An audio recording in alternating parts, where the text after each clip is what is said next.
Ya, halo pemirsa, langsung dari studio IDX Channel Jakarta, saya Prasetyo Wibowo kembali hadir dalam Market Review, program yang mengupas isu-isu penggerak ekonomi Indonesia. Live streaming kami bisa Anda saksikan juga di idxchannel.com dan pemirsa, mari kita ikuti Market Review selengkapnya.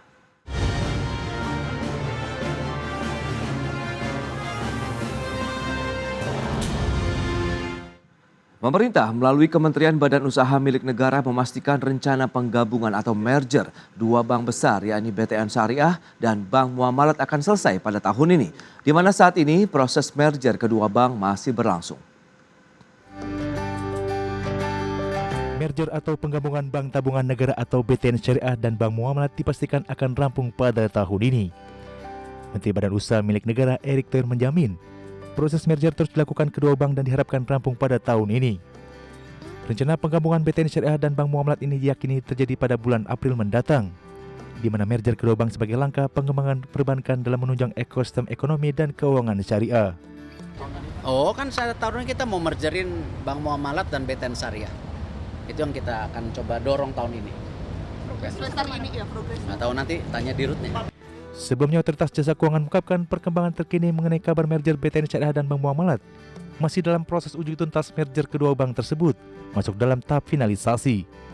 Pembicaraan merger kedua bank ini sudah dilakukan sejak beberapa bulan lalu. Dari Jakarta, Adi Firmansyah, IDX Channel.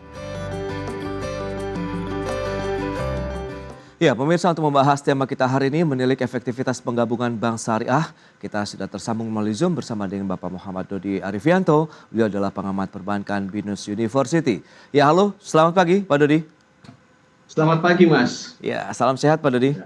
Ya, terima kasih, alhamdulillah. Baik, terima kasih juga atas waktu yang Anda sempatkan hari ini. Bisa dijelaskan lebih jauh terkait dengan bagaimana kinerja dari industri perbankan khususnya syariah di dalam negeri menurut kacamata Pak Dodi hingga saat ini seperti apa Pak? Silakan. Iya. Begini ya, kalau saya ngelihat industri perbankan syariah, saya terus terang ya agak puzzling ya, puzzle ya. Perbankan syariah itu bukan baru di Indonesia. In fact, bank syariah pertama, Bank Muamalat itu sudah berdiri sejak tahun 87. Jadi sudah 30 tahun lebih ya. Oke. Berada di Indonesia 35 tahun lebih. Dan ya posisi terakhir perbankan syariah itu porsinya hanya sekitar 7% dari total aset perbankan. Jadi jauh banget di bawah bank konvensional. Jadi ini memang suatu puzzle. Setelah 30% ya kita berharap ya industri ini paling tidak hampir 20% seperti itu ya. Tapi ya kenyataan seperti itu. Jadi ini suatu puzzle ya. Jadi ya penyebabnya bisa macam-macam ya. Saya kira sih salah satunya yang saya duga adalah tingkat literasi, karena saya tadi sempat baca juga ya literasi keuangan hasil survei dari OJK.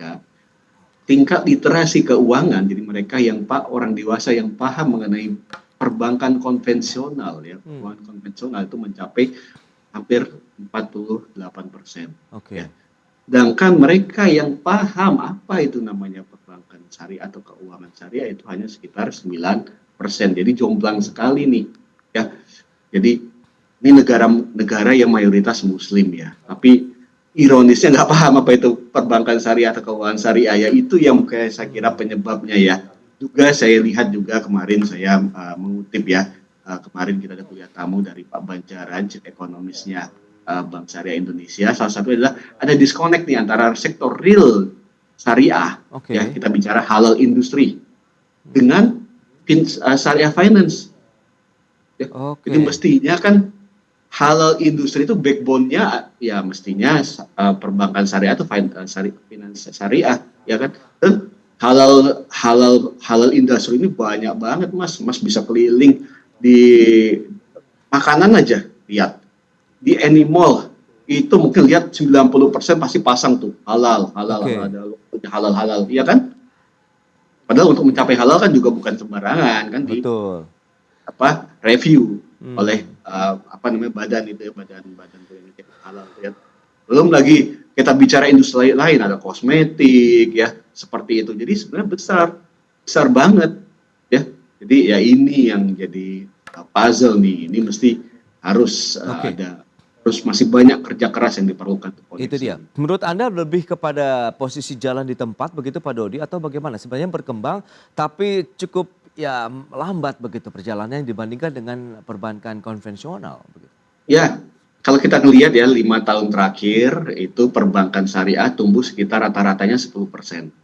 Memang lebih tinggi sih dibandingkan dengan bank konvensional 7. Tapi 20 tahun sebelumnya perbankan syariah ini ya tumbuhnya berada di bawah bank konvensional. Jadi kita bicara bukan nggak tumbuh, tapi kalau yang satu sprint ya lari kenceng ya, yang ini ya jalan-jalan santai jogging ya udah, itulah hasilnya itu. Jadi ya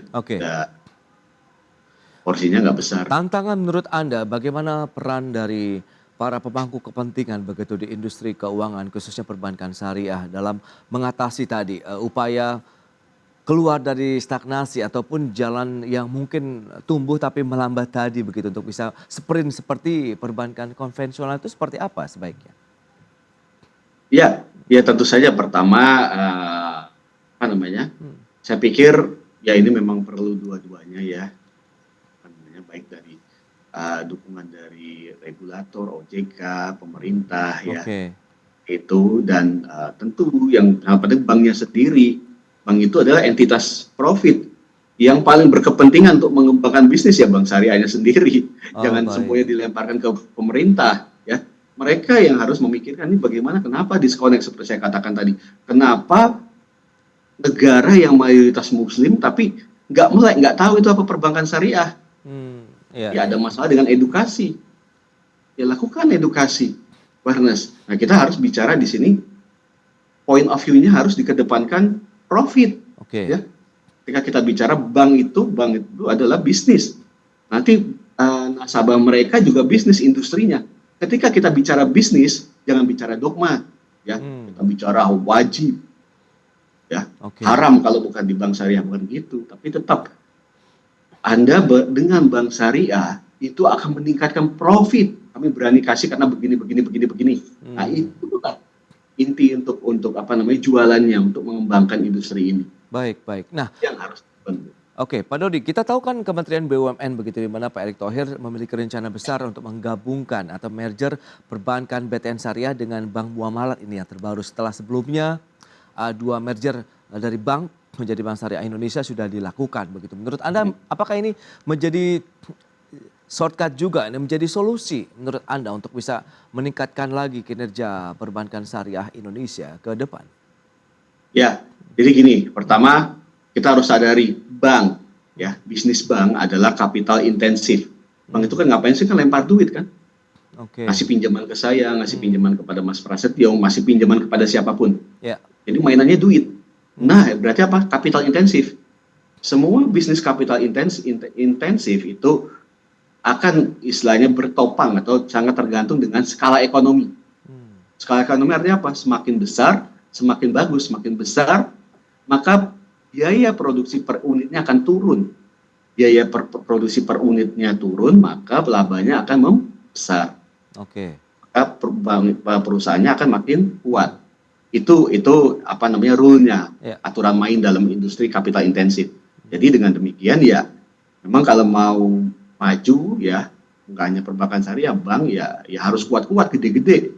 Karena memang itu tipe karakter bisnisnya. Jadi ya saya kira kita perlu apresiasi rencana penggabungan ini. Jadi nanti kalau hitungan saya kan Bank Muamalat itu 66 triliun ya, 66,2 triliun asetnya. Sedangkan UUS-nya, kan UUS ya kalau Bank Syariah BTN ini ya, itu sekitar 54 kalau nggak salah ya. Jadi kalau digabung itu 120 itu hampir. Hampir. Ya itu lumayan lah. Ya. Jadi itu bisa mendobrak, karena dengan modal yang besar, mereka bisa melakukan tadi yang saya katakan. Ini suatu puzzle setelah 35 tahun lebih kehadiran Bank Syariah di Republik Indonesia yang mayoritas adalah populasinya Muslim, ini nggak gitu-gitu aja. Jadi kalau saya bayangkan ini ayam yang malnutrisi di kandang di ladang sawah ya, di sawah ya. Gitu. Nah, kalau kesiapan dari kedua bank yang akan di merger tersebut menurut pandangan Pak Dodi seperti apa? Mengingat kita kan pilot project Bank Syariah Indonesia bisa dikatakan berhasil lah menjadi salah satu perbankan syariah terbesar juga begitu di Indonesia. Kita akan bahas nanti di segmen berikutnya Pak Dodi, kita akan jeda dulu sebentar. Dan pemirsa, kami masih akan segera kembali sesaat lagi.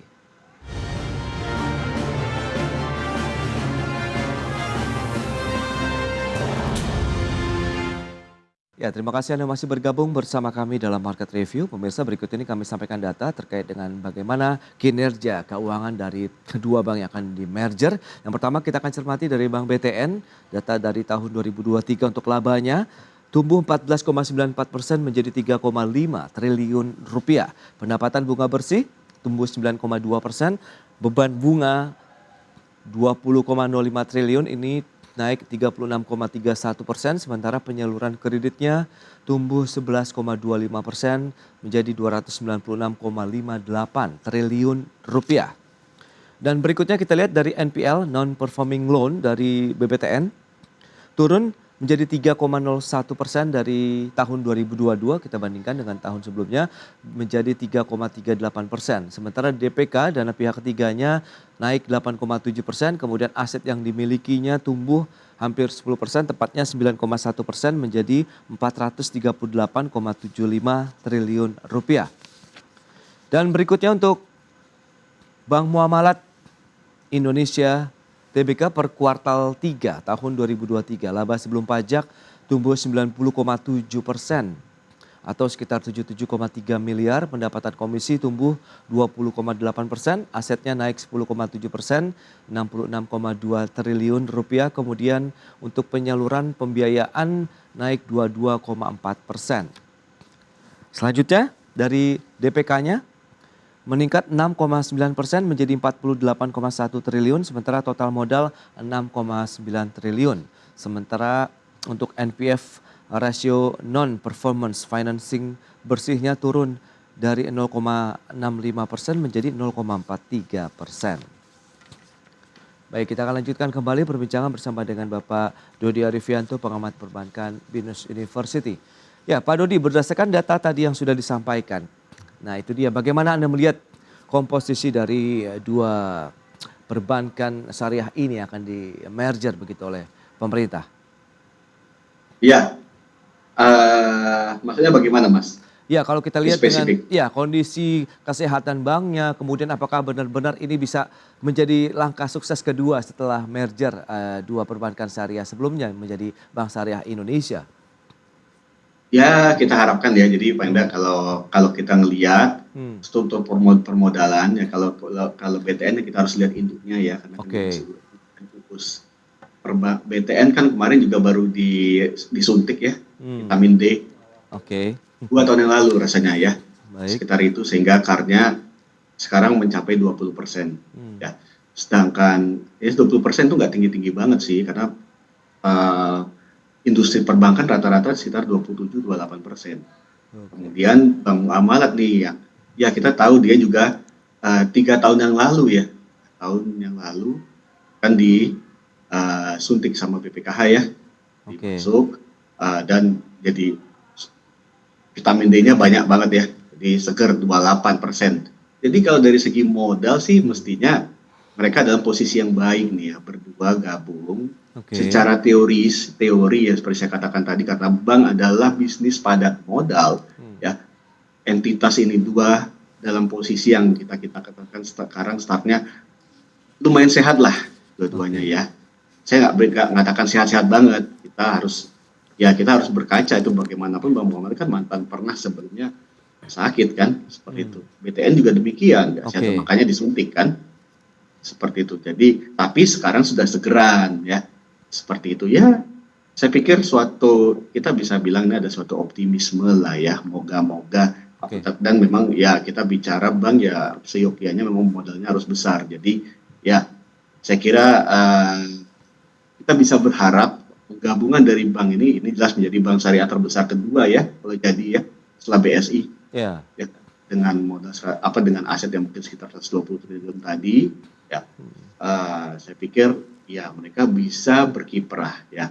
Yang saya berharap ya mereka tetap menjunjung tinggi, karena kalau saya lihat historis dari bank-bank syariah ini ya, mereka ini kayak punya masalah, punya ketika melakukan corporate governance ya, seperti itu. Jadi ya itu yang menyebabkan ya baik dulu BSI ya dulu namanya Bank Syariah Mandiri ya, itu dan Bank Muamalat ya, seperti itu kan dua-duanya sempat terpuruk gara-gara masalah governance ya, seperti itu. Dan ini moga-moga tidak terulangi lagi. Dan ini kita sangat berharap nih, oke, direksi bisa diganti, jelas pasti diganti, udah nggak ada lagi yang dulu-dulu. Tapi kan kita bicara culture nih. Nah, ya, pasti nggak mungkin kan yang sekarang mengelola di baik tuh BSI, bank apa nanti gabungan Muamalat dengan BTN ini orang-orang baru total semuanya, nggak mungkin. Itu pasti sudah ada yang berkarir dari lama-lama ini. Harus, saya pikir salah satu tantangan bagi kalau memang nanti gabung ini adalah mewujudkan suatu culture khusus bagi bank di perbankan Indonesia adalah culture yang mengedepankan bukan hanya bisnis tapi juga good corporate governance. Dan ini sangat kritikal, sangat saya highlight untuk bisnis bank. Seperti itu. Ya, tapi kan berdasarkan pengalaman misalnya dari pembentukan Bank Syariah Indonesia, berarti kan kita sudah ada ya pengalaman berharga begitu yang bisa ditempuh dan diambil untuk pelajaran berikutnya kita dalam merger selanjutnya yang dilakukan oleh Kementerian BUMN ini. Pak Dodi, paling tidak kita sudah lebih ringan lah untuk bagaimana kalau misalnya tadi lebih terkait dengan culture, governance yang akan dilakukan dari merger bank ini nantinya. Iya, ya apa namanya? Secara teoritis begitu ya. Nah, tapi jangan lupa gimana pun manusia ini makanya ada apa namanya? Ada peribahasa hanya keledai yang masuk ke lubang yang sama 2 kali. Nah, kenyataan kan manusia bisa lebih buruk daripada keledai. Itu banyak fakta di sana, kejeblok berlubang yang sama berulang kali kan. Seperti itu. Apalagi kalau kita bicara ya penyakitnya bank itu ya governance ya. Kita lihat banyak ya, bukan hanya Indonesia, mana-mana. Karena ini kita bicara bank itu orang mutar duit orang. Moral hazard itu pasti selalu ada dan itu musuh bagi apa namanya pelaksanaan bagi terjadinya perbankan yang sehat bukan hanya di Indonesia, di berbagai negara. Moral hazard ini di bank itu sangat tinggi. Baik, dari sisi penggabungan performa dari yang sudah dimiliki dari sisi aset, kemudian bagaimana kinerja keuangan dari kedua bank tadi, Bank Muamalat, kemudian Bank BTN. Anda melihat apakah benar-benar bisa menciptakan satu daya saing yang baik untuk perbankan syariah Indonesia ya secara keseluruhan begitu selain ada BSI sebelumnya, sehingga seharusnya mereka bersinergikah atau bagaimana nih? Oke, jadi ya ini sebenarnya bagian dari puzzle tadi Mas ya. Jadi nanti gabung pada mereka sudah punya modal lebih kuat. Ya. Saya pikir yang ke depan ya karena kalau saya melihat ya masyarakat ini atau target pasar antara bank syariah dengan bank konvensional ini sama, rebutan. Yang jelas kalah. Bank konvensional seperti saya katakan cuma bank konvensional itu 93%. Bank syariah cuma 7%. Modalnya jauh banget puluhan kali. Gimana mau bersaing, bertarung kalau misalnya bank ini saya pikir ya bagi bank syariah mereka harus menciptakan value proposition. Mengapa saya Dodi, ya saya muslim, harus berbankan dengan syariah. Rekening saya harus di bank syariah, nanti saya buka toko, rekeningnya pinjamannya dari bank syariah, saya mau bisnis dengan orang luar negeri ke bank syariah juga. Kenapa? Jangan hanya bilang, Bapak kan muslim, masuk surga enggak? Nah, gitu ya. Nah, itu yang harus seperti yang Anda katakan tadi ya. Ya, tunjukkan dari komersil bahwa bank syariah ini alternatif yang bagus dibandingkan dengan bank konvensional. Why? Nah, sampai detik ini saya belum pernah lihat ada bank syariah yang berani gitu. Ya kita bicara dalam praktek di lapangan, Mas. Ujung-ujungnya kita bicara bisnis pinjaman. Kalau orang bank syariah bicara, Mas dikasih sana berapa? Kalau kita disetarakan dengan ya kalau dikasihkan oleh bank X yang bank konvensional katakan ngecas saya bunga 12%, kalau dengan saya bank syariah, ya ini mungkin disetarakan dengan 11%. Padahal kan kita tahu kontrak syariah itu kan sebenarnya bisa nggak bertopang seperti itu. Betul. Mereka basisnya bukan pemberian bunga. Daroba, sarokah ya seperti itu. Nah itu dikedepankan dong. Jadi ada sesuatu gitu loh. Kenapa si Dodi ini harus berbakat dengan bank syariah? Bukan berarti hanya Dodi, karena banyak basis ekonomi syariah begitu perbankan syariah seharusnya lebih dikedepankan lagi dalam artian memang ada satu profit yang bisa didapatkan meskipun tadi dengan mengikuti kaidah-kaidah dalam syariat Islam begitu ya Pak Dodi ya? Iya.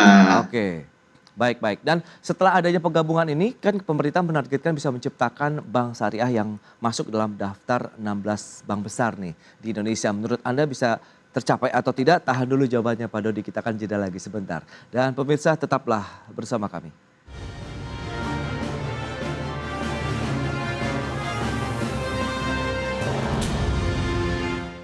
Ya, terima kasih pemirsa Anda masih bersama kami. Menarik sekali perbincangan bersama dengan Bapak Dodi Arfianto. Ini terkait dengan perbankan syariah yang lagi-lagi di merger oleh pemerintah khususnya Kementerian BUMN.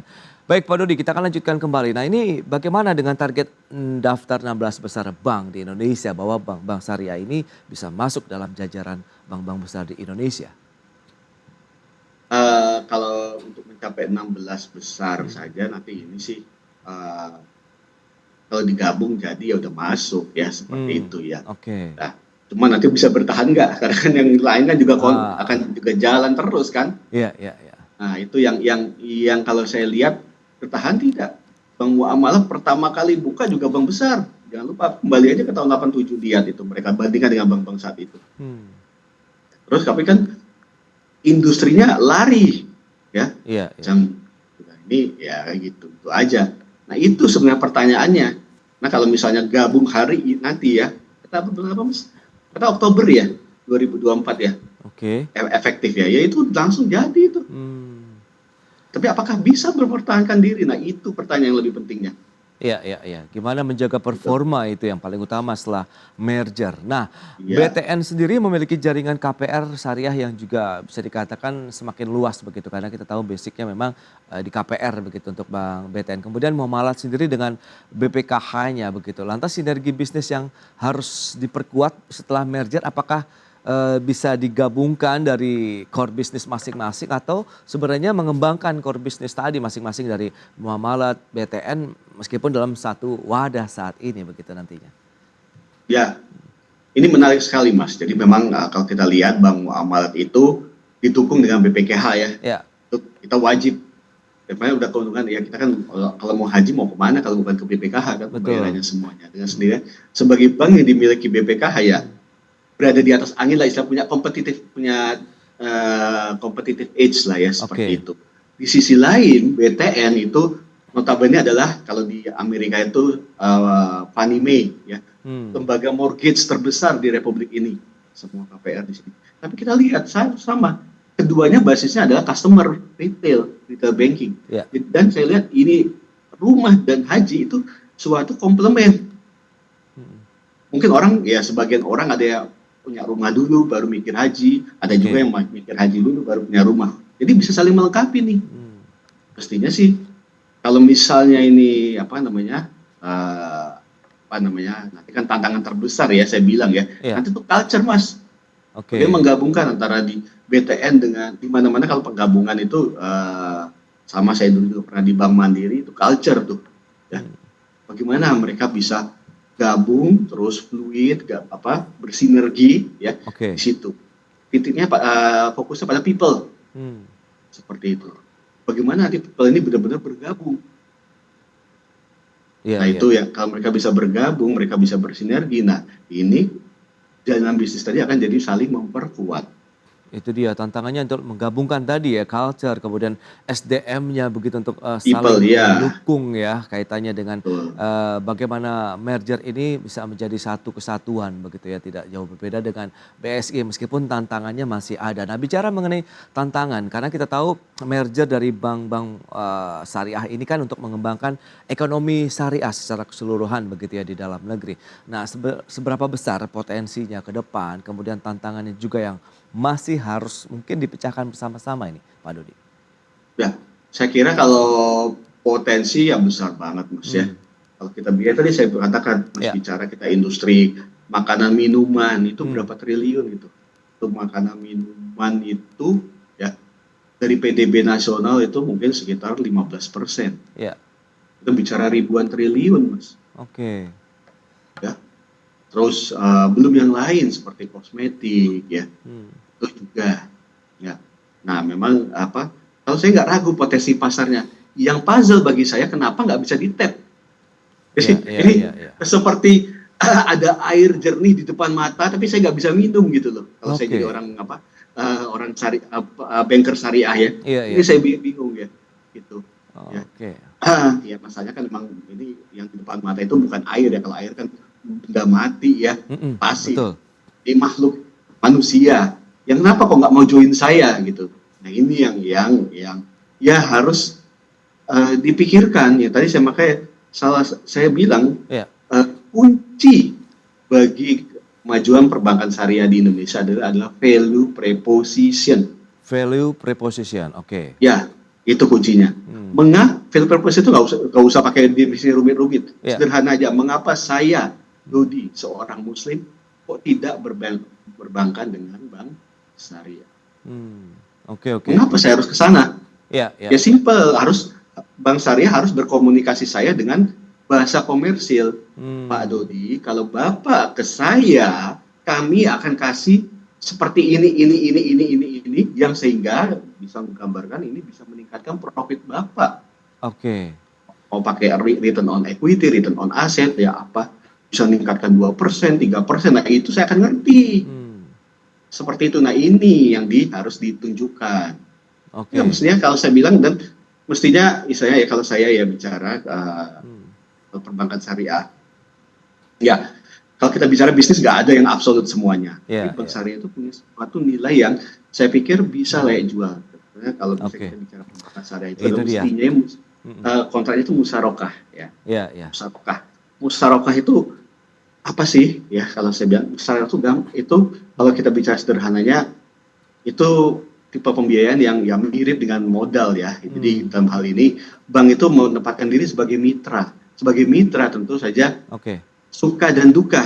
Ketika suka ikut bersama dengan sukanya ya. Ketika duka juga mengerti, juga menerima dukanya. Karena kan namanya bisnis itu kan nggak seluruhnya tidak akan selalu keadaannya hijau terus kan Mas. Bisa saja saya punya bisnis tahun ini merah.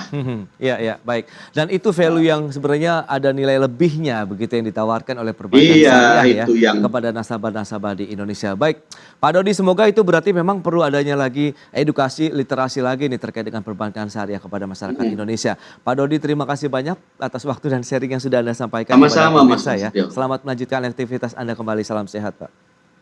Ya.